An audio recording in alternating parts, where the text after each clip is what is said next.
एक सुंदर शहर में एक धन संपन्न व्यापारी रहते थे। उनका नाम सुखीलाल था। सुखीलाल के पास किसी भी चीज की कोई कमी नहीं रहती थी क्योंकि उनका व्यापार अच्छा चल रहा था। लेकिन सुखीलाल को संतोष नहीं था। सुखीलाल लालची होने के कारण दिन रात यही सोचता था कैसे छल करके धन अर्जित करे। सुखीलाल की एक बेटी थी जिसको वह बहुत प्यार करता था। अपनी बेटी के अलावा उसको कोई दूसरी वस्तु प्यारी थी तो वह सोना ही प्यारा था। रात दिन सोना इकट्ठा करने का सपना देखा करता था। सुखीलाल ने बहुत सोना जोड़ लिया था। वह रोज सोने से पहले अपनी सोने की अशर्फियां और सोने के सिक्के गिना करता था। अपने खजाने को देखकर खुश होता रहता था। रोज की तरह सुखीलाल भोजन करके सोने के लिए अपने कमरे में गया। उसने सोचा पहले अपनी सोने के सिक्के को गिन लेता हूँ। उसने सोने के सिक्कों से भरा संदूक निकाला और सिक्के गिनने लगा। तभी वह मन ही मन सोचने लगा कि सोने के सिक्के और होने चाहिए, उसके पास अभी तो बहुत कम संख्या में है। तभी उसके कमरे में खिड़की से तेज रोशनी आती है। उसको अपने सामने एक देवदूत नजर आता है। देवदूत सुखीलाल से बोलता है कि तुम बहुत धनी हो फिर भी तुमको सोने की बहुत लालसा है। सुखीलाल दुखी होकर बोलता है, मैं कहाँ धनी हूँ, मेरे पास तो बस थोड़ी सी ही संपत्ति है। इतने से मेरा कैसे गुजारा होगा।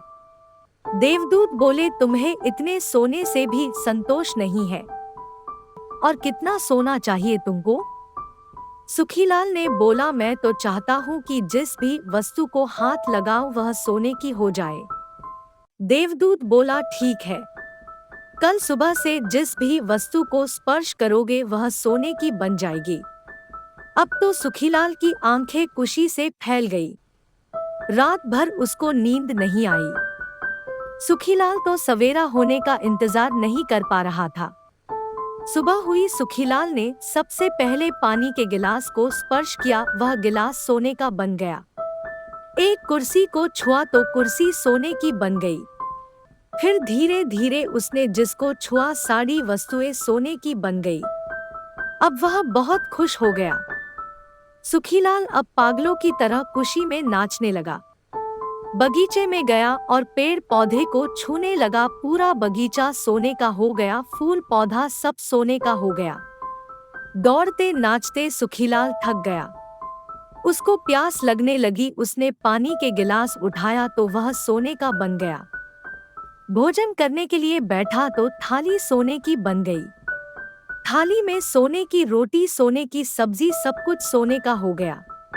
वह बहुत बेबस हो गया। इतना सब कुछ होकर भी वह अपनी भूख प्यास तक नहीं मिटा सकता था। वह दुखी होकर रोने लगा।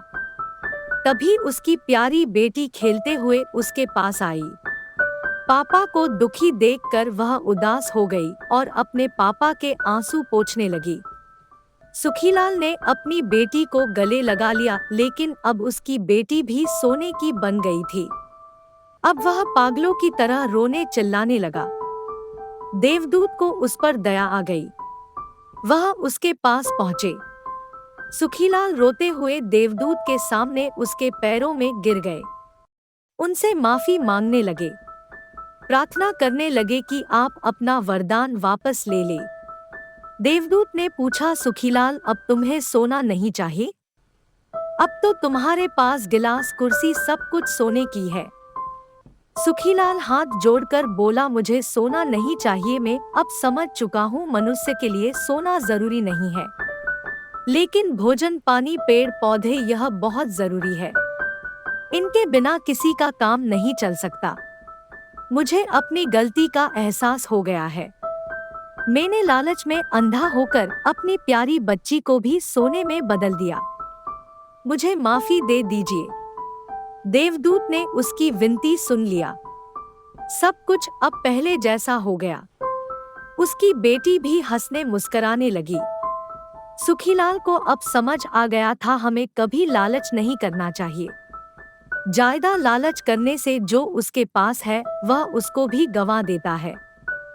अगर आपको मेरी कहानी पसंद आई हो तो मेरे YouTube चैनल को सब्सक्राइब, लाइक, शेयर करना मत भूलना।